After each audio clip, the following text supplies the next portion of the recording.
राम मंदिर चढ़ावा गबन मामले में पुलिस को बड़ी सफलता हाथ लगी है। पूछताछ के दौरान पुलिस को बड़ी सफलता हाथ लगी। टीनू यादव की कार और बाइक बरामद की गई। मनीष और टीनू यादव से कुछ कैश भी बरामद किए गए।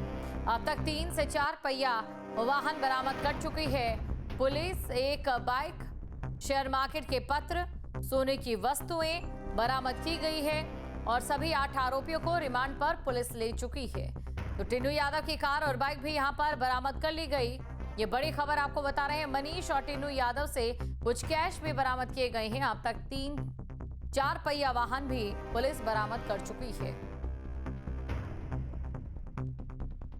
खबर पर अधिक जानकारी के साथ संवाददाता केवी शुक्ला हमारे साथ जुड़ चुके हैं। केवी शुक्ला, जिस दिन का इंतजार था वो दिन आ चुका है। जो रिपोर्ट है एसआईटी की वो सौंपी जा चुकी है। अब सुनवाई में क्या कुछ रहता है ये देखने वाली बात रहेगी। क्या सिर्फ रिपोर्ट का अवलोकन किया जाएगा या फिर कोई विचार भी यहाँ पर दिया जा सकता है?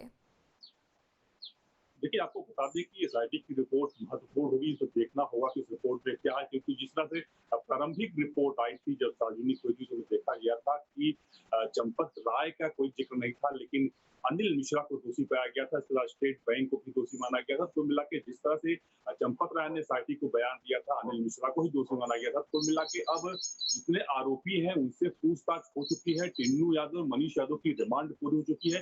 देर रात लगभग 11 बजे उनको जेल में दाखिल कर दिया गया था। उनके पास से एक अर्टिगा कार और बुलेट बाइक बरामद हुई है। इसके साथ ही अब तक पूछताछ में 3 कार और एक बाइक बरामद हुई। इसके साथ ही कुछ ऐसी वस्तुएं हैं जिसे हम ज्वेलरी कह सकते हैं, ज्वेलरी बरामद हुई है। कुछ पेपर डॉक्यूमेंट्स बरामद हुए हैं। जब टीनू यादव को रिमांड ली गई थी तो उनको उनके घर ले जाया गया, उनके जो हॉस्टल बना था वहां ले जाया गया। इसके साथ ही टीनू यादव ने जो अपनी बेटे के नाम शहादतगंज में जमीन खरीदी है वहां ले जाया गया। तो मिला के महत्वपूर्ण सफलता पुलिस को अब तक मिली है। आठों आरोपी पूछताछ के दौरान काफी कैश और आभूषण बरामद हुए हैं। अब देखना ये होगा कि एसआईटी की जो अंतिम रिपोर्ट है उसमें क्या क्या आते हैं।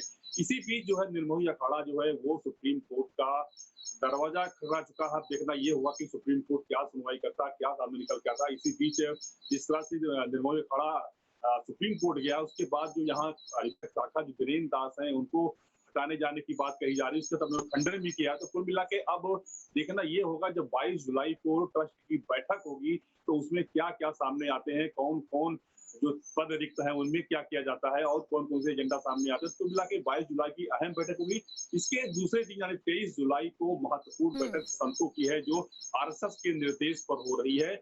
और जो नकारात्मक माहौल जो बना है, जो अयोध्या बदनाम हुई है, उसको जो है सकारात्मक माहौल बनाने के लिए संतों की बड़ी बैठक हो रही है। देखना ये होगा कि बैठक में क्या आता है, क्योंकि आरएसएस और विश्व हिंदू परिषद अब डैमेज कंट्रोल में जुटी हुई है। संतों को मनाने का प्रयास कर रही है। संतों को जो जिस तरह से भूमिका देखी संतों की, उनको मनाने का प्रयास की जा रही है। तो अब देखा ही जा रहा है कि चाहे श्रद्धालु हो, आम जन हो या नेता हो या जितने भी लोग हों, सबको सकारात्मक माहौल बनाने के लिए प्रयास किया जाता है। अब देखना ये होगी 22 जुलाई की बैठक में क्या क्या निर्णय होते हैं, क्योंकि 22 जुलाई की बहुत महत्वपूर्ण बैठक मानी जा रही है। इसके साथ ही 23 जुलाई को बैठक होगी संतों की, वो भी कम से कम बताया जा रहा है कि 300 से अधिक संत और महंत वहां मौजूद होंगे। तो देखने वाली बात ये होगी कि अब क्या निर्णय आता है, क्योंकि 8 आरोपी से पूछताछ हो चुकी है और पुलिस की अब जो निगाहें हैं वो अनिल मिश्रा पर जम गई है, क्योंकि अनिल मिश्रा पर सारे आरोप आ रहे हैं। चाहे चंपत राय लगा रहे हो, चाहे 8 आरोपियों ने भी आरोप लगाया है कि हम 8 जेल में बंद हैं तो अनिल मिश्रा बाहर क्यों है, क्योंकि उन्हीं के इशारे पर सारे काम होते थे, सारी भर्तियां उन्हीं के इशारे की गई हैं। तो देखा यही जा रहा है कि अब पुलिस की जो अगली कार्रवाई हो सकती है वो अनिल मिश्रा पर हो सकती है।